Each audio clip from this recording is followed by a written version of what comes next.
अस्सलाम वालेकुम गाइस, आप सबको वेलकम करता हूं एमएस एक्सेल की पहली क्लास में, जो कि ओरिएंटेशन भी है। और आज हम क्लास में अपना बेसिक पोर्शन जो है वो स्टार्ट कर देंगे। तो आपको मैं इंट्रोडक्शन अपना दे दूं। My name is Mohammad Mehtab Manzar. I am a business consultant and a financial analyst. तो रिसेंटली मैंने अपने आर्टिकल्स कंप्लीट किए हैं from Grant Thornton chartered accountants.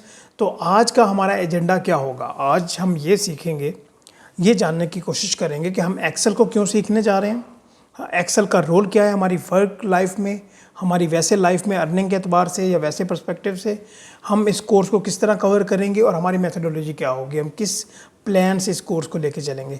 ये हमारा आज का एजेंडा होगा। और जिस तरह मैंने आपको पहले बताया कि हमें ये पता हो कि हम एक्सेल को क्यों सीखने जा रहे हैं। पहले मैं आपको ज़रा ये आपके सामने फिगर्स आ रही हैं, 3 चीज़ें आ रही हैं कि हर ऑर्गेनाइजेशन की डिमांड है आपको ऑफिस सूट आना चाहिए। और ऑफिस सूट की मैं जब बात कर रहा हूँ तो ऑफिस में सबसे पहले एक्सेल, फिर वर्ड और फिर पावर पॉइंट। ये जो है ना पीपीटी हम इसको कहते हैं। ये 3 जो चीज़ें हैं ना, ये सूट कंप्लीट आपको आना बहुत ज़रूरी है। किसी भी ऑर्गेनाइजेशन में जाएं, वहाँ पे तकरीबन 70% के करीब काम जो है वो एक्सेल पे हो रहा होता है। फिर रिपोर्टिंग का काम वर्ड पे हो रहा होता है। और प्रेजेंटेशंस दी जाती हैं बोर्ड में, जब मैनेजर्स दे रहे होते हैं अपने CFOs को या बॉसेस को दे रहे होते हैं, तो वो पावर पॉइंट में प्रेजेंटेशन बनती है। तो ये आपको आना बहुत ज़्यादा ज़रूरी है। एक तो ये बात हो गई कि हर ऑर्गेनाइजेशन की डिमांड है, चाहे वो ऑडिट फर्म हो। ऑडिट फर्म में तो बहुत ज़्यादा। और ये मैं क्यों कह रहा हूँ, एक्चुअली मेरे बताने जो मैं आपको कह रहा हूँ, अगर ये मैं वर्ड्स के साथ बता रहा हूँ तो प्रैक्टिकली अगर बता दूँ तो वो ज़्यादा बेहतर होगा। देखिए, आपके सामने एक कंपनी के फाइनेंशियल स्टेटमेंट्स आ रहे हैं। ये डमी कंपनी है और ये आपके सामने फेस नज़र आ रहा है बैलेंस शीट का, जिसको हम स्टेटमेंट ऑफ फाइनेंशियल स्टेटमेंट्स कहते हैं। ठीक है, चाहे आपका बैकग्राउंड जो भी है, तो आपने अगर कॉमर्स के स्टूडेंट्स हैं या CA के हैं, तो आपने ऑब्वियसली फर्म में जाना है और वहाँ पे फाइनेंशियल स्टेटमेंट्स पे काम करना है। और इसके ऊपर हमारा एक बड़ा ही एक कोर्स है, कॉम्प्रिहेंसिव कोर्स भी है, प्रिपरेशन ऑफ फाइनेंशियल स्टेटमेंट्स। अच्छा, एक और मैं बात बताता जाऊँ, ये थोड़ी सी है इरेलीवेंट, बट मैं आपको बता देता हूँ। देखिए, अक्सर लोग ये समझते हैं कि मैंने FAR 2, FAR 1 या मैंने ACCA में FA अकाउंटिंग वगैरह के सब्जेक्ट्स पढ़ लिए हुए हैं, तो मुझे ये बनाना आता है। देखें, अभी आप ये देखें कि ये आर्ट है, फाइनेंशियल स्टेटमेंट्स बनाना एक आर्ट है। अभी यहाँ पे मैं अभी बैठा हूँ, आप ये मिसाल लगा लें कि मैं अभी बैठा हूँ ऑपरेटिंग फिक्स एसेट्स पे। अभी मैं अगर इसके लिंक पे जाऊँ तो अब आपको पता चलेगा ये सारी वर्किंग्स हुई खड़ी हैं, ये सारे लिंक लगे हुए हैं आगे शीटों के ऊपर। फिर मैं इसके आगे लिंक पे जाता हूँ तो ये आगे सारे लिंक लगे हुए हैं। तो आप ये देख रहे हैं कि ये इतना ईजी नहीं है जिस तरह आप समझते हैं कि फाइनेंशियल स्टेटमेंट बनाई जाती हैं। इसके नोट्स होते हैं, इसमें कंपनी की जो पॉलिसीज़ होती हैं वो हमने बताना होता है with respect to ISAs accounting standards है, जो हमारे कंपनीज एक्ट है उसके रेलिवेंट जो है ना कंपनी की पॉलिसीज़ क्या होंगी। अच्छा, ये तो बात मैंने आपको बतानी थी कि वो हमारे जो 2 कोर्सेज हैं, एक इंटरमीडिएट लेवल का है और एक एडवांस लेवल का है, वो आपको ज़रूर करना चाहिए अगर आप CA या कॉमर्स के स्टूडेंट हैं, ताकि क्योंकि ये मैनेजरियल लेवल का काम है। जब एक ऑडिट टीम एक क्लाइंट पे जाती है तो वो तकरीबन अकाउंट्स पे ही काम कर रही होती है। तो ये आपने देख लिया कि ये सारा काम एक्सेल पे हुआ है। ठीक है, ये सारा काम एक्सेल पे हुआ है। और ये रफ सी मैं आपको दिखा रहा हूँ, क्योंकि मैं आपको किसी कंपनी के फाइनेंशियल स्टेटमेंट दिखाना नहीं चाह रहा था कि कोई वो हमारे वो थ्रेट होता है ना, कि क्या उसको थ्रेट को कहते हैं, मेरे जहन से नाम उतर गया है, कि कॉन्फिडेंशियलिटी। तो इस वजह से मैं ना आपको सिर्फ एक डमी डाटा दिखा रहा हूँ एक छोटी कंपनी का, कि हर एक चीज़ को अगर देखा जाए, कैश एंड बैंक पे आएँ, इन्वेस्टमेंट्स पे आएँ, और अगर हम एडवांसेस प्रीपेमेंट्स पे हो, तो ईच एंड एवरीथिंग लिंक्ड है। और आगे इसकी जो अब नोट्स में आते हैं, अभी हम नोट्स में बैठे हैं, तो नोट्स में आगे ईच एंड एवरीथिंग फिर लिंक्ड है, आगे शीटों की शीटें। मतलब कि ये इस तरह एक आर्ट है ये काम करना एक्सेल पे। अच्छा, ये तो मैंने अभी आपको बता दिया कि एक ऑडिट फर्म में तो ये हो ही नहीं सकता कि आपको ऑडिट ना आता हो और वहाँ पे आप टिक पाए।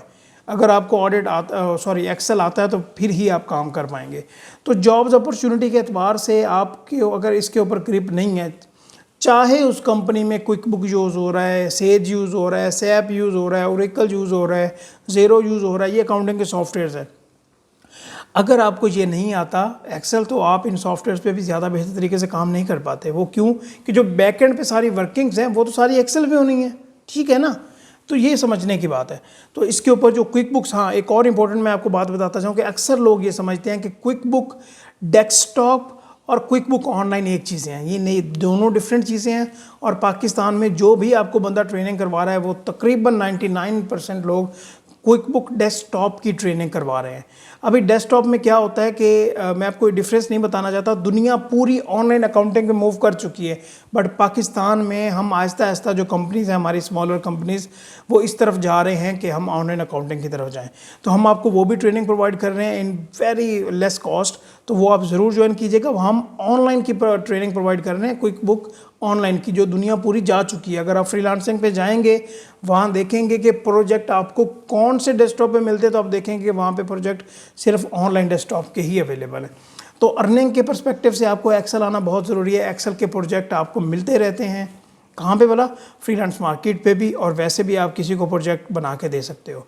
और अभी रोल ऑफ एक्सेल की बात कर लेते हैं हमारे वर्क फील्ड में।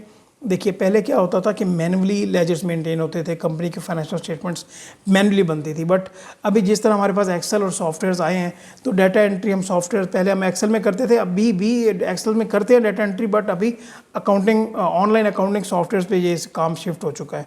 अभी हम जो है ना मैनेज कर रहे होते हैं, इसमें डाटा एनालाइज कर रहे होते हैं पिवट टेबल और दूसरे एनालिसिस के ज़रिए, फिर हम इसके ऊपर रिपोर्टिंग कर रहे होते हैं एक्सेल के ज़रिए। अभी मैं आपको एक बड़ी मज़े की चीज़ दिखाने लगा हूँ, वो क्या बोला, ये गौर से देखिएगा। हम आपको बिल्कुल बेसिक से लेके चलेंगे और इस लेवल पे लेके आएंगे। ये है डैशबोर्ड रिपोर्टिंग, आपने डायनामिक रिपोर्टिंग सुनी होगी, ठीक है। अभी आपने गौर से देखना है, एक्चुअली मैंने ये डैशबोर्ड रिपोर्टिंग आपकी ये क्लास के लिए स्पेशल ही बनाई है। इसको मैं जूम नहीं करता, ये थोड़ा सा मैं जूम कर लेता हूँ, आपको दिखा देता हूँ कि ये मैंने कुछ एनालिसिस बनाया है। और ये देखिए यहाँ पे कुछ सेल्स की फिगर आपके आ रही हैं। मैंने ये एनालिसिस इस तरीके से बनाया है कि यहाँ से अगर आप, ये आपके पास मंथ आ रहे हैं, यहाँ पे आप सिलेक्ट करें ना 2-3 मंथ, तो ये डाटा देखिएगा, अभी सारा कुछ डाटा खुद ही चेंज हो गया, सही। ये इस तरह की डैशबोर्ड रिपोर्टिंग तक हम आपको लेके आएंगे।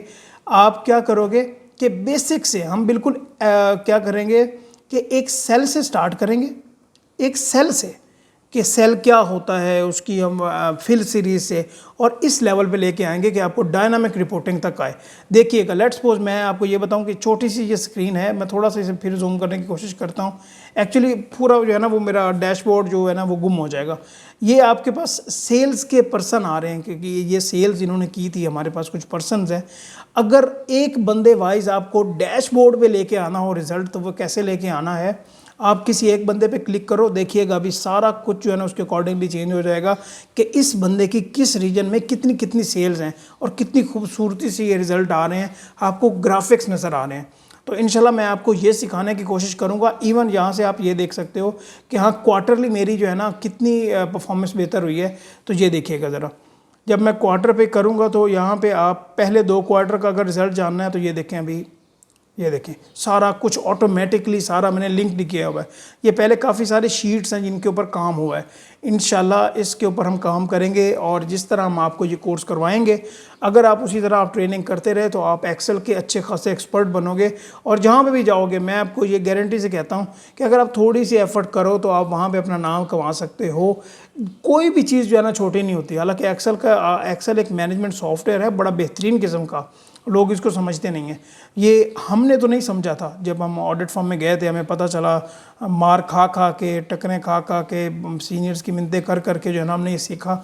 बट आपको ये अपॉर्चुनिटी प्रोवाइड की जा रही है कि आप इसको सीखो, और ये एनालिसिस आप खुद बनाओगे इंशाल्लाह, मैं आपसे बनवाऊँगा, ठीक है। और ये आपने एनालिसिस देख लिया। अभी हम फिर अपनी वापस शीट पे आते हैं। अभी मैंने आपको फाइनेंशियल स्टेटमेंट्स भी दिखा दी, सारा काम जो है एक्सेल पे हो रहा होता है। आपने अभी वो ग्राफिक्स भी देख लिए, डैशबोर्ड रिपोर्टिंग तक। मैं आपको इस एक्सेल की एक सेल से लेके चलूँगा। हम बिल्कुल, मैंने आगे वो बनाया हुआ है, बेसिक से स्टार्ट करेंगे। आपने एक्सेल के बारे में कुछ सुना हुआ भी नहीं है ना, तो कोई परेशानी की बात नहीं है। ज़ीरो से स्टार्ट करेंगे और इंशाल्लाह एडवांस पे जाएंगे। जिन्होंने थोड़ा बहुत पढ़ा हुआ है वो बेयर कीजिएगा। आप जब एडवांस लेवल पे जाओगे तो आपको भी मज़ा आएगा। फिर हम VBA मैक्रोज को भी देखेंगे अगर हमें ज़रूरत पड़ती है तो। ये इंशाल्लाह जो है ना हमारा, जो मैंने ये सारा कुछ कवर किया है, तो इंशाल्लाह अभी नेक्स्ट पोर्शन में आपको बाकायदा हमारी क्लास स्टार्ट होगी। मैं आपको फिर बताता जाऊं कि हम आपको फुल फ्लेज ट्रेनिंग प्रोवाइड करने जा रहे हैं। You just have to practise, जो हम आपको गाइड करें आपने वैसे करते जाना है, और फिर देखिएगा कि आप किस तरह सक्सेस अचीव करते हैं। तो मैं उम्मीद करता हूं कि ये सारी बातें जो है हमारी आपको समझ आ गई होंगी।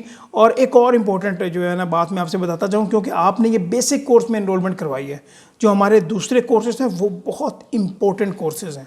देखिए अक्सर लोग ये समझते हैं कि इनकम टैक्स का जो कोर्स है, इनकम टैक्स के कोर्स में हम आपको रजिस्ट्रेशन प्रोसेस से लेके रिटर्न फाइलिंग करने तक सिखा रहे हैं, जो IRS सिस्टम होता है। मैं अभी आपको यहाँ से दिखा देता हूँ कि जो हमारा IRS सिस्टम होता है, RIS जो है ना, FBR का, यहाँ से बंदा जो है ना इजीली क्या करते हैं कि यहाँ इस सिस्टम में बंदा लॉगिन करता है, जो अभी आपके स्क्रीन के सामने ओपन होगा, और रिटर्न्स वो सॉफ्टवेयर, और FBR का अपना सॉफ्टवेयर है जिसमें रिटर्न्स जो है ना फाइल हो रही होती हैं। तो मेरे कहने का मतलब सिर्फ ये था कि हमारे जो भी कोर्सेज़ हैं वो प्रैक्टिकल नेचर के कोर्सेज़ हैं, और आप दूसरे जो कोर्सेज़ हैं उनको ज़रूर ज्वाइन कीजिए अगर आप वर्ल्ड में दूसरे जो आपके कंपेटिटर्स हैं उनके साथ compete करना चाहते हैं। अभी आप खुद मुझे बताएं कि आपके सामने कोई 2-3 लोग बैठे हुए हैं, एक के पास एक्सेल का अच्छा खासा नॉलेज है, उसको फाइनेंशियल स्टेटमेंट्स बनाना आती हैं, उसको कोई क्विक बुक्स का नॉलेज है, उसको ज़्यादा प्रेफर किया जाएगा या जिसने सिर्फ पेपर पास किए हुए हैं। ये आपको जानना होगा कि स्किल्स कितनी इंपॉर्टेंट है। तो मैं उम्मीद करता हूँ कि आपको मेरी ये सारी बातें क्लियर हो गई होंगी। तो अभी हम बेसिक पार्ट अपना स्टार्ट करने वाले हैं। गाइज़, ये आपको एक शीट नज़र आ रही है, ये एक ब्लैंक शीट है और मैंने इसको थोड़ा सा जूम कर लिया है। एक्चुअली इसका साइज़ 100% इतना होता है, इसको मैंने थोड़ा जूम किया था कि आपको परेशानी ना हो। और ये आपको टैब्स काफ़ी सारी देखने को मिल रही होंगी। होम टैब है, इंसर्ट है, ड्रॉ है, और इस तरह की काफ़ी सारी टैब्स आपको नज़र आ रही होंगी। तो इंशाल्लाह हम इसके ऊपर भी काम कर रहे होंगे। बट आज हम स्टार्ट करते हैं अपने बेसिक लेक्चर को। तो जो मैंने जिस तरह आपको पहले बताया कि हम बेसिक से स्टार्ट करेंगे और आहिस्ता आहिस्ता अपने लेवल को इंक्रीज़ करेंगे। तो आप सब ने हमारे साथ बने रहना है और इंशाल्लाह इस कोर्स में आपको बहुत कुछ सीखने को मिलने जा रहा है। तो स्टार्ट करते हैं हम। आपको ABC कॉलम्स नज़र आ रहे हैं यहाँ पे, और 1 to 3 में हम रोज़ को डिनोट करते हैं। कोई भी सेल में, इस सेल को हाईलाइट करता हूँ, ये होम टैब में, कलर की टैब में, यहाँ फिल कलर करता हूँ कोई भी, और यहाँ पे मैं लिखता हूँ अली। और देखिए कि अगर मुझे ये जानना हो कि ये अली का एड्रेस क्या है, इस सेल का एड्रेस क्या है, ये इंटरसेक्शन पॉइंट का एड्रेस क्या है, तो ये देखिएगा कि ये D कॉलम में आ रहा है और 5th रो में आ रहा है। तो इस तरह मुझे देखना पड़ा कि D कॉलम और 5th रो में इसका एड्रेस है। इसका शॉर्टकट ये भी है कि आपको नेम बॉक्स में इजीली देखने को मिल जाता है यहाँ पे कि D5 इस अली का एड्रेस आ रहा है। तो ये तो हमें पता चल गया कि रोज़, कॉलम्स और सेल्स एक्सेल में होते हैं। और यहाँ पे हम अपना अभी फॉर्मली स्टार्ट करते हैं फिल सीरीज़ से। फिल सीरीज़ से हम स्टार्ट लेते हैं। देखिए, कोई भी आपको सीरीज़ जनरेट करनी है, लाइक आप एज्यूम कीजिए किसी कंपनी में जॉब कर रहे हैं या कोई भी अपना काम कर रहे हैं, किसी क्लाइंट का काम कर रहे हैं, वहाँ पे आपको सीरियल नंबर इनवॉइसेस का है और आपने कोई 4-5 इनवॉइसेस जनरेट करनी है, उनका सीरियल नंबर जनरेट करना है। या तो ये हो कि आप 1 by 1 उसको ऐड करते जाएं, लाइक 1000 से आपने कोई सीरियल नंबर स्टार्ट करना है, 1000, 1001, और इस तरह आप लिखते हैं। एक तो ये तरीका है। दूसरा तरीका आपके पास ये है कि आप सीरीज़ जनरेट कर लें। आप कोई सी भी 2 फिगर लिखें, जिस तरह मैंने आप यहाँ पे 2 वैल्यूज़ लिखी, और पहली वैल्यूज़ की सेंटर में आके लेफ़्ट क्लिक करें और ये प्रेस करके रखें और दोनों को सिलेक्ट कर लें। ये दोनों सिलेक्ट हो गए और यहाँ पे अपने कॉर्नर में आना है। तो देखिए, अभी इस कर्सर का जो साइन है वो वाइट है, यहाँ पे आप कॉर्नर में आए तो ये ब्लैक हो गया। यहाँ पे अपने लेफ़्ट क्लिक करके रखना है और इसको ड्रैग डाउन करते रहना है। ये आप साथ देख रहे होंगे कि ये पूछ रहा है कि आपको कितनी सीरीज़ जनरेट करनी है। तो अकॉर्डिंगली आप अपनी सीरीज़ उसके अकॉर्डिंगली जनरेट कर सकते हो जितनी आपको चाहिए। तो सिंपली आपने कहा कि मुझे लेट्स सपोज 1015 तक जो है ना मुझे सीरीज़ जनरेट करनी है, 15 इन्वॉइसेस हैं आपके पास। तो आपने इजीली ड्रैग डाउन करके अपनी सीरीज़ को जनरेट कर लिया। इसी तरीके से आप अगर ये कहते हो कि मुझे ऑड नंबर की सीरीज़ जनरेट करनी है, तो वो किस तरह करोगे? आपने 1 लिखा, एंटर किया, 3, ये ऑड नंबर। और फिर मैंने आपको किस तरह बताया था, लेफ़्ट क्लिक करना है पहले कॉलम में और क्लिक करके रखना है और दोनों को सिलेक्ट करना है। अभी मैं आपको बता दूं कि या तो आप ये इस तरीके से ड्रैग डाउन कर लें, यहाँ पे एक और तरीका भी है। यहाँ पे आप आके फिल हैंडल पे सिर्फ आपने डबल क्लिक करना है, ठीक है। और आप देखिए कि जितनी पीछे सीरीज़ जनरेट की गई थी उसके अकॉर्डिंगली उसने आगे हमें नंबर जनरेट करके दे दिए हैं जितने ऑड नंबर हमें चाहिए थे। यहाँ पे आपका क्वेश्चन ये होगा, देखिएगा मैं आपको बताऊँ, वो ये कि हम कंट्रोल Z करके मैं वापस आता हूँ कि आप ये कहते हो कि यहाँ पे भी तो मैं डबल क्लिक कर सकता था। अगर यहाँ पे डबल क्लिक करने का बनता नहीं है। वो किस तरह कि हम उसको पहले सीरीज़ में ये बताएंगे कि हमें इतने नंबर चाहिए और आगे अगर लेट्स सपोज हम उसे कहते हैं कि ये 1 और 3 हमें ऑड नंबर की सीरीज़ जनरेट करके दो, और यहाँ पे हम क्लिक करते हैं, तो उसमें ये सेंस है एक्सेल में कि जितनी सीरीज़ इन्होंने पहले जनरेट की है उसके बराबर ही उसको ई कॉलम में सीरीज़ चाहिए। और इसी तरीके से अगर आप इवन नंबर की सीरीज़ जनरेट करना चाहते हो तो वो आप इजीली कर सकते हो। किस तरह? सिंपली दोनों को सिलेक्ट करो, ड्रैग डाउन करो, आपकी सीरीज़ जनरेट हो गई। ठीक है, एक और तरीका भी सुनिएगा, वो कैसे वाला, लाइक 1 आपने लिखा, या हाँ 1 ही लिखा, आपने इसे एंटर किया और यहाँ पे आपने डबल क्लिक कर दिया। इसने क्या किया कि 1 को ही पहले मैं क्या कर रहा था कि 2 सेल्स में वैल्यूज़ लिख रहा था, अभी मैंने क्या किया कि एक सेल में वैल्यू लिखी और यहाँ पे मैंने कॉर्नर पे आया और double click, left double click कर दिया मैंने। सही, तो हुआ क्या, इसने हमें 1 की ही सीरीज़ जनरेट करके दे दी। तो यहाँ पे आप ये देख रहे हैं कि आपके पास ऑटो फिल ऑप्शन का ये नज़र आ रहा है ऑप्शन। यहाँ पे आप क्लिक करो और उसे बताओ कि मुझे सीरीज़ जनरेट करके दे दे, और इजीली देखें उसने जो है ना, हमने 1 को ही ड्रैग डाउन किया और उसे कहा फिल ऑप्शन में जाके कि मुझे सीरीज़ जनरेट करके दे दो। इसी तरीके से अगर आप ये कहते हो कि मुझे जिस तरह हमारे मंथ्स हैं, लाइक जैन है, फेब है, इसी तरीके से अगर मैंने ये जनरेट करने हैं तो क्या वो जनरेट करके दे देगा हमें? चलें देखते हैं जी, डबल क्लिक करते हैं, इसने हमें जनरेट करके दे दिए। कंट्रोल जी करते हैं, अभी सिंगल लिखता हूँ मैं जैन, तो क्या ये हमें सीरीज़ जनरेट करके देगा? देखें उसमें ये एक्चुअली डिफ़ॉल्ट फंक्शन है कि वो ये देख लेता है कि पीछे क्या एक्टिविटी हुई है और उसके अकॉर्डिंगली उनको जो है ना, मे बी अगले कॉलम में वो चाहिए हो तो वो उसके अकॉर्डिंगली अगले कॉलम्स में रिज़ल्ट प्रोड्यूस कर देता है। इसी तरीके से आपको डेज़ का भी कर सकते हो। मंडे का, मंडे लिखा, ड्रैग डाउन किया, जहाँ पे संडे कंप्लीट हुआ फिर मंडे से जो है ना उसने अपनी रूटीन से उसको दोबारा से रिवाइज स्टार्ट कर दिया। अच्छा, ये तो मैंने आपको सीरीज़ जनरेट करना बता दिया कि आप easily without wasting your time efficiently आप सीरीज़ इजीली जनरेट कर सकते हो। बट अगर आपके पास एम्प्लॉयज़ हैं, आपके पास 300-400-500 एम्प्लॉयज़ हैं, तो उनकी अगर हम सीरीज़ जनरेट करना चाह रहे हैं तो क्या हम कर सकते हैं? देखिए एक्सेल में एक फंक्शन होता है कि आप अपने मुताबिक कस्टम भी बना सकते हो, अपने लिस्ट को कस्टम क्रिएट कर सकते हो। वो किस तरह? लेट्स सपोज हमारा पहले जो है ना एम्प्लॉयज़ का नाम अली है, अगले बंदे का नाम है मुस्तफ़ा, अगले का मुजाहिद है, ठीक है, मरियम है, बिलाल है, यासीन है। मैं ऐसे ही एग्जांपल लगा लें, मैंने कुछ एम्प्लॉयज़ का नाम लिखा है। हम ये भी कर सकते हैं कि इन एम्प्लॉयज़ को हम लिस्ट जनरेट कर दें कि हमें बार बार एम्प्लॉयज़ का लिखना ना पड़े, हम अली लिखें, ड्रैग डाउन करें और ये लिस्ट हमारे पास जनरेट हो जाए। और आप ये देखें कि अगर एक ऑर्गेनाइजेशन में कुछ 100+ एम्प्लॉयज़ हैं और हर बार आपको हर एक एम्प्लॉयज़ का नाम लिखना पड़े तो कितनी मुश्किल होगी। तो इसको हम एडिट कस्टम लिस्ट के ज़रिए इसको डिफ़ॉल्ट में लेके आ सकते हैं। जिस तरह ये डिफ़ॉल्ट फंक्शन है उसी तरीके से ये भी डिफ़ॉल्ट बन जाएगा। वो किस तरह देखिएगा गौर से। यहाँ से मैं इसको कंट्रोल X करके यहाँ पे एंटर कर देता हूँ, कंट्रोल X किया और यहाँ पे कंट्रोल V कर दिया, ठीक है। यहाँ से इसने कट की वैल्यूज़ और यहाँ पे इसने पेस्ट कर दी। यहाँ पे देखिए गौर से, आपने फाइल में जाना है, फाइल के बाद आपने ऑप्शंस में जाना है और ऑप्शंस के बाद आपने यहाँ से देखना है एडवांस्ड सेटिंग्स और फिर जनरल की आपने यहाँ पे टैब तलाश करनी है कि जनरल कहाँ पे आ रहा है। देखिएगा गौर से, ये देखें आपके पास ये जनरल की टैब आ गई और ये आपको कस्टम लिस्ट का ऑप्शन आ रहा है कि एडिट कस्टम लिस्ट। हाँ, अभी ये देखिए संडे, मंडे, ये जनवरी, ये जो हमने वो सीरीज़ जनरेट की थी, याद है आपको? एक्चुअली ये सीरीज़ इसमें डिफ़ॉल्ट्स हैं। ये जो ग्रे हमें नज़र आ रहा है ना, ग्रे एरिया, इसका मतलब ये है कि एक्सेल में एक्सेल वालों ने, माइक्रोसॉफ्ट ने इसमें डिफ़ॉल्ट ये क्रिएट कर दिया है। अगर हम कहीं पे भी मंडे की सीरीज़ जनरेट करना चाहें तो हमारे लिए कोई बड़ी परेशानी नहीं है, हम इजीली जनरेट कर सकते हैं। तो एक तो ये तरीका है कि हम यहाँ पे न्यू लिस्ट, यहाँ पे मैंने न्यू लिस्ट पे क्लिक किया और जितने मैंने एम्प्लॉयज़ लिखे हैं यहाँ पे मैं लिस्ट क्रिएट करता जाऊँ 1 बाय 1।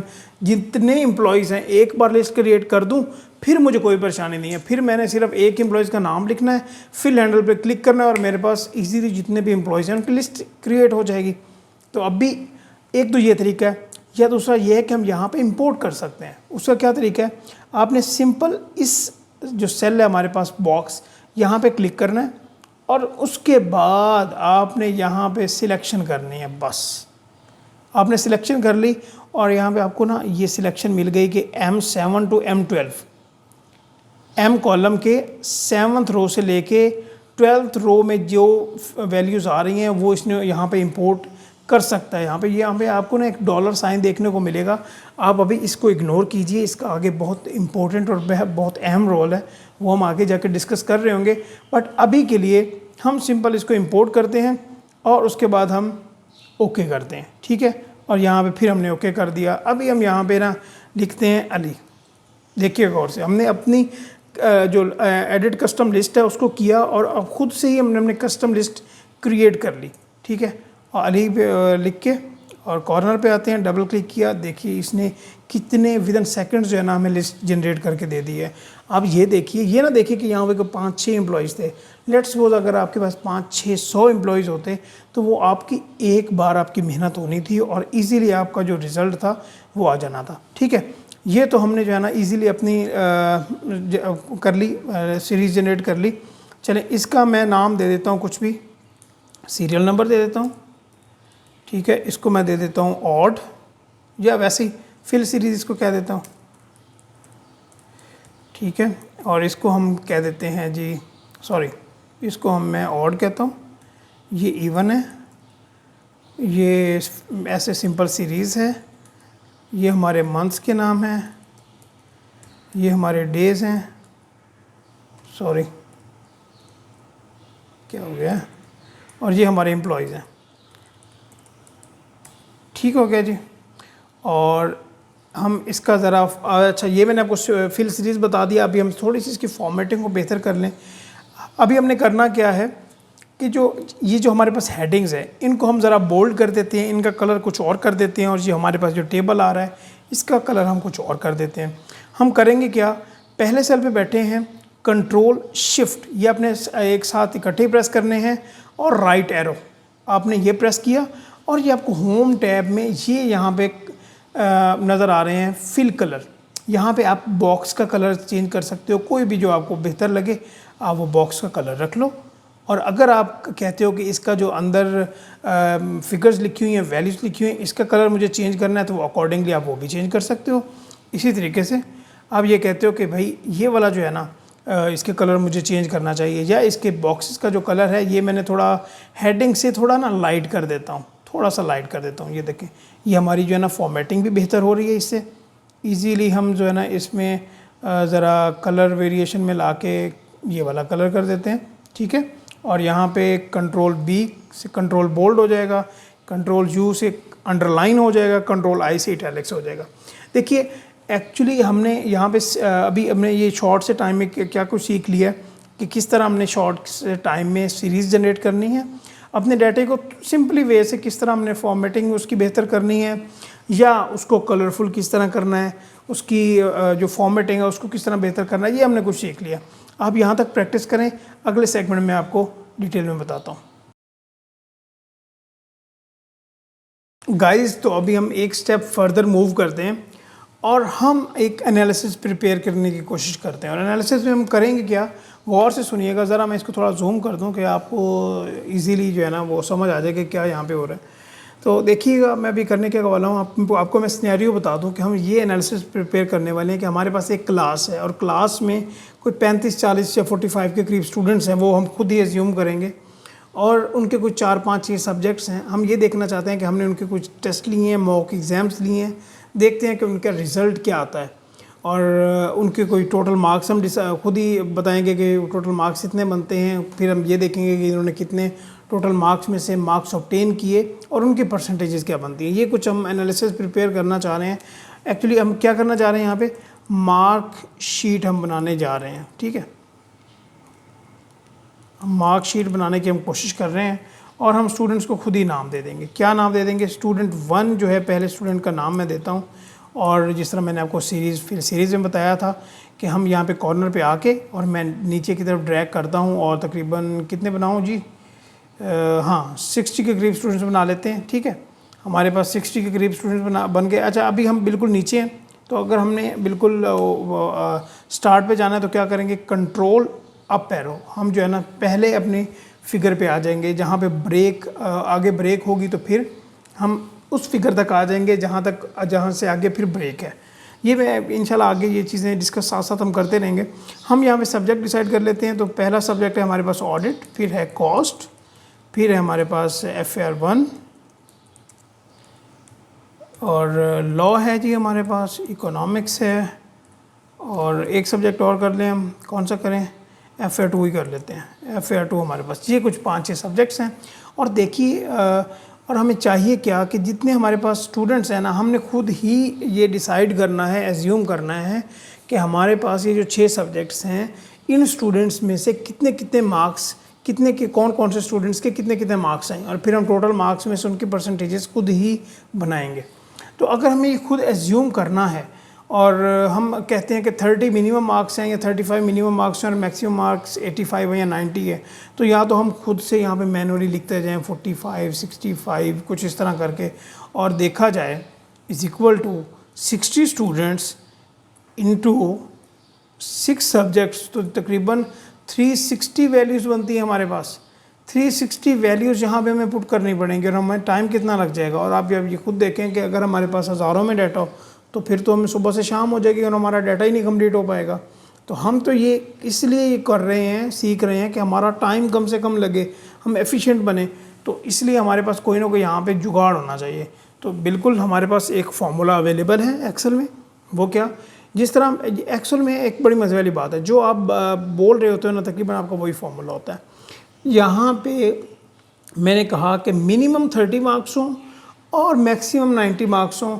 आप हमें यहाँ पे डाटा बना के दे दो 60 स्टूडेंट्स का। यही हमारा फार्मूला जो मैंने आपको कहा है। इज़ इक्वल टू, हमारे पास एक्सेल में फार्मूला होता है, इज़ इक्वल टू आप प्रेस करोगे सेल में आके जहाँ पे आप फार्मूला इंसर्ट करना चाहते हो, RAND, रैंड। आपने रैंड प्रेस किया, आपके पास यहाँ पे 2 फार्मूलाज का ऑप्शन दे रहा है, एक रैंड का और रैंड बिटवीन का। यहाँ पे रैंड बिटवीन का फार्मूला लगेगा, मैं वो बताऊँगा वो क्यों लगेगा। आपने डाउन एरो प्रेस करना है और फिर टैब का बटन प्रेस करना है। उसके बाद आपने बॉटम लिमिट के मिनिमम मार्क्स कितने हैं और फिर टॉप लिमिट के मैक्सिमम मार्क्स आप कितना क्राइटेरिया सेट करना चाहते हो।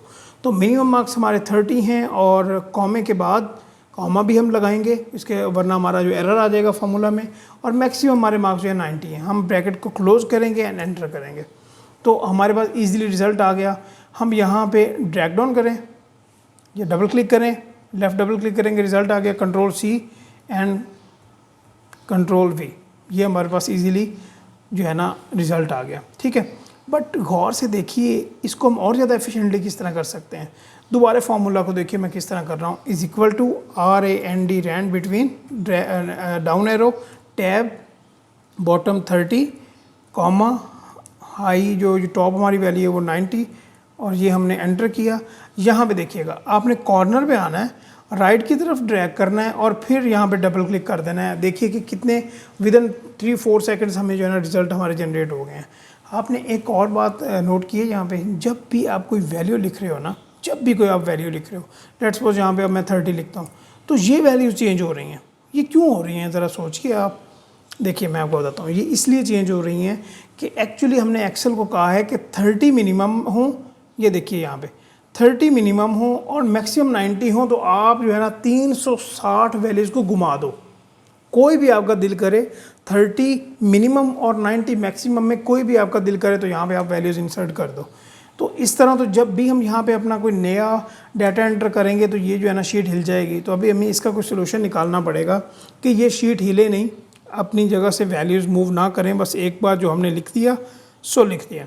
तो हम करेंगे क्या, वही करेंगे जो हम तकरीबन करते हैं कि अगर लेट्स सपोज अगर हम किसी क्लाइंट पे जाते हैं तो वहाँ पे बड़े फार्मूलाज लगा के ना अपना एनालिसिस करके तो शीट्स बना लेते हैं, अपनी वर्किंग्स प्रिपेयर कर लेते हैं, और जब शीट्स बन जाती हैं तो अपने फार्मूलाज को फारिग करा देते हैं, उसको पता ना चले कि हमने जो है ना किया गया।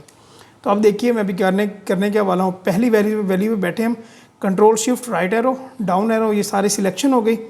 हमने करना है इसको Ctrl+C हो गया, और यहीं पे वैल्यूज़ हमने इंसर्ट करनी है, फॉर्मूला इंसर्ट नहीं करना। तो हम क्या करेंगे, पेस्ट स्पेशल में जाएंगे, ठीक है, और यहाँ पे ज़्यादा ऑप्शंस में जाएंगे कि एक्चुअली हमारे पास एक्सेल हमें क्या ऑप्शन दे रहा है। तो ये हमें ऑप्शन ये दे रहा है कि जो आपने वैल्यू कॉपी की हैं, क्या आपको फार्मूलाज चाहिए, फॉर्मेट चाहिए, कमेंट्स चाहिए, आपको क्या चाहिए। तो हमें सिर्फ वैल्यूज़ चाहिए। हमने वैल्यूज़ के ऊपर क्लिक किया और ओके किया। आप देखें यहाँ देखें ये अभी 87 है तो ये 87 है, यहाँ पे फॉर्मूला नहीं है, वो फॉर्मूला ख़त्म हो गया है। अभी दोबारा इस कॉन्सेप्ट को देखिए, ये बहुत इंपॉर्टेंट है। कंट्रोल जी, ये हमारे पास क्या कहते हैं कि हमने फार्मूला लगाया हुआ, ठीक है। स्केप करने से ये जो है सिलेक्शन है ना ये ख़त्म हो जाती है। अभी तक ये फार्मूला ओपन है और यहाँ पे अगर हम कोई वैल्यू लिखते हैं तो ये वैल्यूज़ चेंज हो रही हैं। कंट्रोल जी किया हमने, वो अंडू कर दिया अपने जो काम हमने पहले किया था। सिलेक्शन करने के लिए क्या करना होगा, control shift right arrow down arrow, control C, और अभी मैं आपको शॉर्ट की बताने वाला हूँ, ऑल्ट ऑल्टरनेट ESV, ठीक है। और फिर आपने एंटर कर देना है। अभी मैंने किया क्या है, मैंने किया है ऑल्ट, उसके बाद प्रेस करके छोड़ दिया आपने, ई प्रेस किया फिर छोड़ दिया, उसके बाद आपने ES और लास्ट में आपने V किया, तो आपके पास इजीली जो है ना ये वैल्यूज़ आ गई, ठीक है। तो यहाँ पे हम टोटल की बनाते हैं जी, हमारे पास टोटल मार्क्स ऑब्टेन कितने आ गए हैं जी, मार्क्स ऑब्टेन कर लेते हैं। मार्क्स ऑब्टेन, हाँ जी, तो इसके लिए क्या करना पड़ेगा, फॉर्मूला लगा लेते हैं यहाँ पे हम। इसका एक तो ये formula is equal to some करें हम और ब्रैकेट स्टार्ट, और यहाँ से हम सिलेक्शन कर लें पहले सेल से शिफ्ट करके यहाँ से सेल तक ब्रैकेट क्लोज करें और एंटर कर दें। एक तो ये हमारे पास इजीली जो है ना हमें मिल जाएगा रिज़ल्ट, और फिर यहाँ पे हम ड्रैग डाउन कर दें। एक तो हमारे पास ये तरीकाकार है जिसके ज़रिए हम सम का फॉर्मूला लगा सकते हैं इजीली। कंट्रोल जी करता हूँ, अंडू करता हूँ सारे इस काम को, और फिर आपने सिंपल एक की प्रेस करनी है, ऑल्टरनेट इज इक्वल टू, ये आपने एक टाइम में प्रेस करनी है, छोड़ना नहीं है प्रेस करके, इस तरह छोड़ना नहीं है, आपने प्रेस करके रखना है और साथ इज इक्वल टू प्रेस करना है और फिर आपने एंटर कर देना है। और देखिएगा फिर जब आप यहाँ पे ड्रैग डाउन करेंगे तो इजीली हमारे पास रिज़ल्ट आ जाएगा। यहाँ पे हम कहते हैं जी टोटल मार्क्स हमारे कितने थे, हमारे पास टोटल मार्क्स जो अगर 6 सब्जेक्ट हमारे पास बनते हैं तो हमारे पास 600 जो है ना टोटल मार्क्स बनते हैं। यहाँ पे हम ड्रैग डाउन कर लेते हैं और यहाँ पे हम कर लेते हैं जी परसेंटेज, कि इसकी परसेंटेज क्या है, ठीक है। परसेंटेज के लिए क्या, ये तो सिंपल सा फॉर्मूला है ना, is equal two marks obtain divide by total marks, और फिर आपने एंटर किया और यहाँ पे आपने ड्रैग डाउन कर दिया। अच्छा, यहाँ पे जो ये वैल्यूज़ हमारे पास इस तरह क्यों आ रही हैं, उसकी क्या रीज़न है, हमने सिर्फ मल्टीप्लाई किया। अगर हम 100 के साथ मल्टीप्लाई करते डिवाइड करके तो फिर हमारे पास परसेंटेजेस में रिज़ल्ट आता। तो सिंपली हम ये करते हैं कि होम टैब में ये हमारे पास इस पूरे डाटे को सिलेक्ट किया, इस लाइन को, और फिर हमने परसेंटेजेस पे क्लिक कर दिया, हमारे पास इजीली परसेंटेजेस आ गई। लेकिन आपने एक बात शुरू में नोट की थी कि यहाँ पे स्टूडेंट 1 2 3 4 ये तो हमारे पास जो स्टूडेंट्स हैं इनका डाटा ठीक आ रहा है, ठीक है। जब हम यहाँ पे 10 आते हैं तो ये लाइन कट रही है, तो इसका मतलब ये है कि इसको हमें एडजस्ट करना पड़ेगा। एडजस्ट करने का क्या तरीका है, या तो आप इस कॉलम ए और बी कॉलम के दरमियान में आएँ और इस लाइन पे आके लेफ़्ट क्लिक को डबल क्लिक कर दें, ठीक है। क्या हुआ आपके पास रिज़ल्ट कि ये ऑटो एडजस्ट हो गया। अगर आपने सभी को ऑटो एडजस्ट करना है तो आपके पास क्या तरीकाकार है, आप यहाँ पे ये जो आपको ये साइन नज़र आ रहा है, यहाँ से आप पूरी शीट को सिलेक्ट करें और फिर कहीं पे भी आके डबल क्लिक कर दें, तो जितनी भी हमारे पास वैल्यूज़ हैं वो ऑटो एडजस्ट हो जाएंगी। लेकिन हमें जो है ना कॉस्ट वाली जो है वो हमें एक जो हमने अपनी मेजरमेंट रखी हुई थी उस हिसाब से जो है ना हमें चाहिए। गाइस, इसकी रीज़न ये है कि हमने यहाँ पे सिर्फ परसेंटेज का फॉर्मूला नहीं लगाया था, हमने ये कहा था कि मार्क्स ऑब्टेन जो हैं वो हम डिवाइड कर दें टोटल मार्क्स पे, तो इसने तो हमें वो रिज़ल्ट देना था। अभी हम क्या करते हैं कि इस कॉलम में जो वैल्यूज़ हैं उन सबको हम सिलेक्ट करते हैं और हमारे पास ये होम में यहाँ पे परसेंटेज का साइन आ रहा है, यहाँ पे हम जब क्लिक करेंगे तो हमारे पास रिज़ल्ट आ रहा है क्या भला, ये परसेंटेजेस की फॉर्म में। अभी हम स्टेटस देखते हैं कि हमारा स्टेटस क्या है, कितने बच्चे पास हैं कितने फेल हैं। तो सीए में क्या हमारे पास होता है स्टेटस, बताएं ज़रा। 50% वाला जिसके 50% मार्क्स हैं उसको हम पास करते हैं, अदरवाइज़ फेल कर देते हैं ऐसे। चलें जी, हम ओवरऑल यहाँ पे देख रहे हैं पर सब्जेक्ट हम नहीं देख रहे, तो हम यहाँ पे एक फार्मूला लगाते हैं। वो क्या, हम ये कहते हैं कि भाई देखो अगर ये परसेंटेज 50% या उससे ज़्यादा होगी तो बंदा पास होगा, अदरवाइज़ फेल होगा। जिस तरह मैंने आपको पहले बताया था कि एक्सेल में जो हम बोल रहे होते हैं तकरीबन वही हमारा फॉर्मूला होता है, तो इसको आप फॉलो कीजिएगा। मैं कहता हूँ इज इक्वल टू इफ़, और फिर यहाँ पे मैं करता हूँ टैब प्रेस। इफ़ का फॉर्मूला यहाँ पे लगेगा। ये कंडीशन बहुत इंपॉर्टेंट है, हर जगह पे ये यूज़ होती है। तो हम ये कहते हैं कि देखो इफ़ ये परसेंटेज अगर क्या हो भला, ये या बराबर हो या ग्रेटर हो किससे, 50% से। यहाँ पे अपने 50% वाला साइन नहीं भूल जाना। अगर आप साइन भूल जाएंगे तो फिर आपका रिजल्ट सही नहीं आएगा। हमने क्या कहा कि ये जो J4 है, J4 अगर ये बराबर हो या ग्रेटर हो 50% से, तो फिर कॉमा हमें आप पास कर दो, अगर इससे कम हो तो फेल कर दो। तो एक्चुअली फेल और पास जो है एक्सेल आइडेंटिफाई नहीं करता।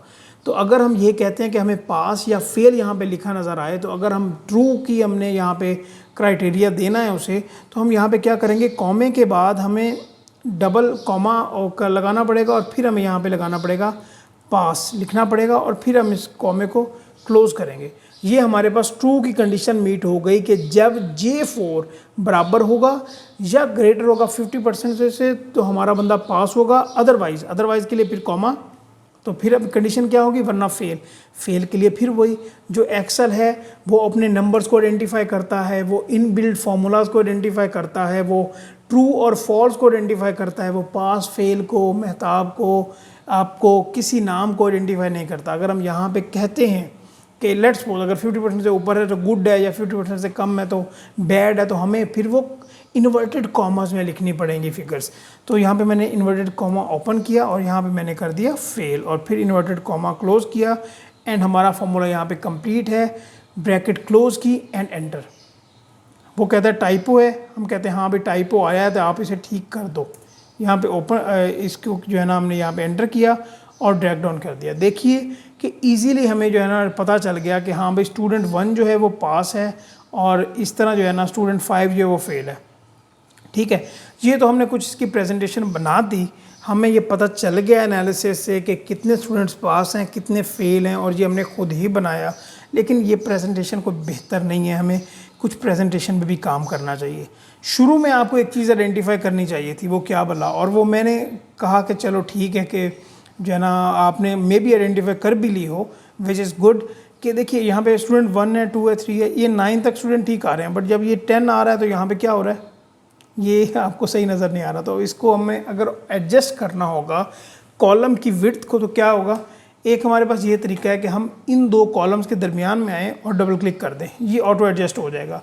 जो लेफ़्ट वाला कॉलम होगा वो ऑटो एडजस्ट हो जाएगा। ठीक है, और इसी तरीके से अगर हम ये देखते हैं कि मार्क्स ऑब्टेन जो हैं वो भी कट रहे हैं, फिर हम क्या आएंगे, यहाँ पे डबल क्लिक कर देंगे, टोटल मार्क्स कट रहे हैं, यहाँ डबल क्लिक कर देंगे तो हमारे पास इजीली रिजल्ट आ गया।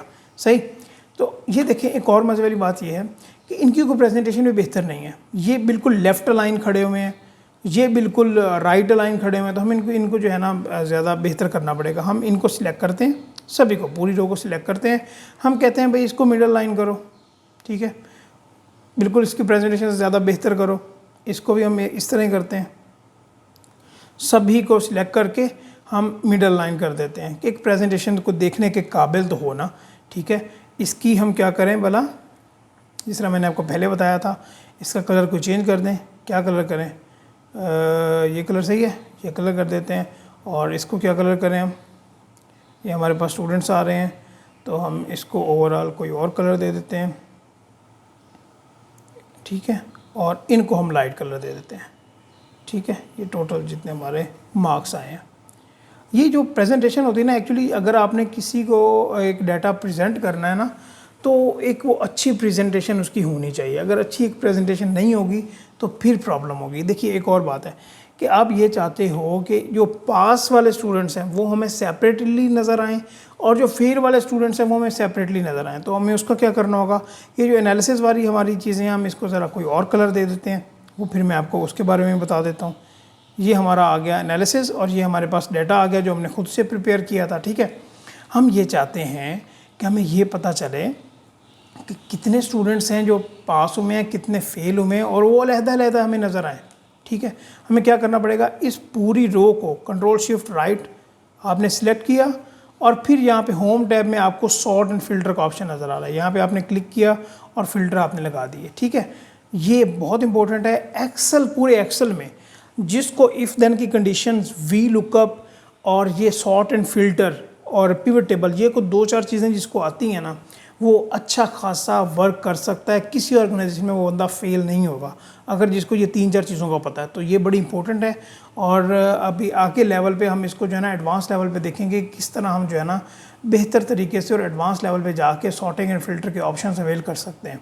तो यहाँ पे हम देखते हैं, देखिए यहाँ पे ऑप्शन हमारे पास 3 आ रहे हैं, सिलेक्ट ऑल, पास और फेल। हम पहले अनसिलेक्ट करते हैं और हम कहते हैं कि जो हमारे पास जो फेल हुए हैं ना शहजादे, इनका हमें बता दो। और हमने सिर्फ फेल पे क्लिक किया और प्रेस किया। ये देखें जी, हमारे पास ये स्टूडेंट्स आ गया जी, स्टूडेंट नंबर 5, 14, 23, 34, 38 और 60, ये जो स्टूडेंट्स हैं ये फेल हैं। अगर हम यही कहते हैं कि भाई हमें सिर्फ स्टूडेंट्स जो हैं वो पास दिखाओ, तो सिलेक्ट, पहले सबको अनसिलेक्ट किया, फिर पास पे क्लिक किया और इजीली हमारे पास रिज़ल्ट आ गया। देखिए, अच्छा आप ये कहते हो कि देखो ये जो पास है ना, इनका जो है ना कलर कुछ और होना चाहिए और जो फेल है उनका कलर कुछ और होना चाहिए। ये भी हो सकता है, बिल्कुल हो सकता है। आप इनको सिलेक्ट करो, यहाँ पे आप इनको जो है ना ग्रीन कर दो, ठीक है। और फिर इसी तरीके से सभी को सिलेक्ट करो, अनसिलेक्ट करो फेल, और जो फेल आए हैं इनको आप रेड करो कि ये जो है ना काम नहीं करते लोग, इनको अपना काम बेहतर करना चाहिए, सही। तो इस तरीके से हम जो है ना अपना डाटा एनालिसिस कर सकते हैं। अभी हमें इजीली पता चल रहा है कि ये बंदे पास हुए हैं, ये फेल हुए हैं। यहाँ पे हम एक और काम कर सकते हैं, वो क्या बोला, हमें पता हो कि सबसे ज़्यादा परसेंटेज वाला बंदा कौन सा है, उसके अकॉर्डिंगली हमें रिज़ल्ट दो। तो हम इस कॉलम में आते हैं जहाँ पे हमने परसेंटेज लिखी हुई है, तो हम यहाँ पे क्लिक करते हैं और हम लार्जेस्ट टू स्मॉलेस्ट कर देते हैं, ठीक है। हमने सॉर्टिंग में गए ना, तो वहाँ पे हमने कहा कि जो सबसे ज़्यादा परसेंटेज वाला उसको ऊपर रखो और फिर इस तरह जो है नीचे लेके आओ। तो इसने हमें इस तरह करके दे दिया। ये देखें, ये हमारे पास काफ़ी सारे ऑप्शंस अवेलेबल होते हैं जिसको यूटिलाइज़ करके हम बहुत अच्छा काम कर सकते हैं। मैं यहाँ पे फ़िल्टर्स की ऑप्शन जो है ना वो उसको ख़त्म करता हूँ, ठीक है। और यहाँ पे मैं ऐसे ही कुछ लिख देता हूँ, क्या जनरल लिख दूँ या ऐसे ही हेडिंग्स लिख देता हूँ। हेडिंग्स क्या लिख रहा हूँ मैं, ठीक है।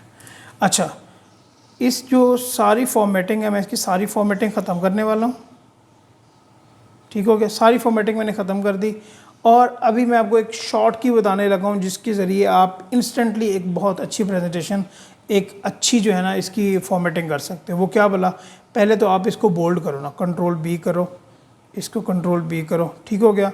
और फिर आपने इस पूरे जो हमारे पास डाटा है इसको सिलेक्ट करना है, मार्कशीट को सिलेक्ट नहीं करना जो ऊपर लिखा हुआ था, और सिंपल आपने Ctrl+T प्रेस करना है। और वो यहाँ से पूछ रहा है कि जो आपका ये टेबल है इसमें हेडर्स हैं, तो जी हमारे पास हेडिंग्स हैं ना, हमारे पास ऑडिट, कॉस्ट और ये वाली सारी हेडिंग्स ही हैं। तो हम कहते हैं हाँ भाई हेडिंग्स हैं, हमें यहाँ पे टिक ही रहने देते हैं और ओके करते हैं, ठीक है। और आप ये देखिए कि हमारे पास यहाँ पे कितने सारे जो है ना वो अवेलेबल हमारे पास हो गए हैं कि हम इजीली जो है ना अपनी फॉर्मेटिंग कर सकते हैं, ठीक है। और इस तरह हमारी ये फॉर्मेटिंग हो सकती है। अच्छा, एक्चुअली मैं आपको पहले बता दूं कि हमने क्योंकि वो किया था ना, क्या कहते हैं भला, फ़िल्टर पहले लगा दिए थे, तो उसकी वजह से इसकी फॉर्मेटिंग बेहतर नहीं हुई। तो मैं भी आपको दोबारा इसकी फॉर्मेटिंग बेहतर करके दिखाता हूँ, ज़रा देखिएगा।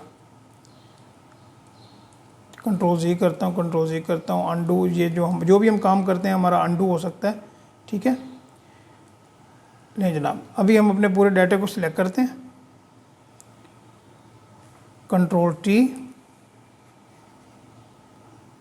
और ये देखें यहाँ पे आप कोई सा भी जो आपको बेहतर लगे आप जो है ना वो फॉर्मेट देख सकते हो इजीली। ये आपको बेहतर लगे ये कर लो, ये कर लो, कोई भी फॉर्मेटिंग आप जो भी आपको बेहतर लगे आप जो है ना अपनी प्रेजेंटेशन के लिए बना सकते हो विद इन नो टाइम।